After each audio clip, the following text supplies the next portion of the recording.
নমস্কার, সকলকে আন্তরিক অভিনন্দন, শুভেচ্ছা। সর্বোপরি গুরুর চরণে প্রণাম জানিয়ে আমি আচার্য শ্রী অনির্বাণ, অ্যাস্ট্রোলজার, বাস্তুবিদ এবং নিউমোরোলজি স্পেশালিস্ট।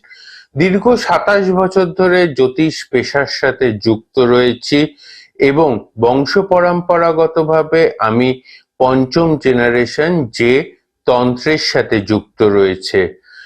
আজ যে বিষয়টা নিয়ে আমি বলবো সেটা খুব গুরুত্বপূর্ণ একটি বিষয়। সেটা হচ্ছে যারা প্রেমেতে ধোঁকা খেয়েছেন তাদের জন্য এই টিপসটি।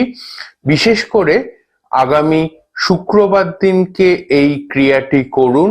যে কোনো জলের বালতিতে 2 চামচ কাঁচা দুধ দিয়ে নিজের মুখ দেখার চেষ্টা করুন এবং মনে মনে সেই ব্যক্তির নাম নিন।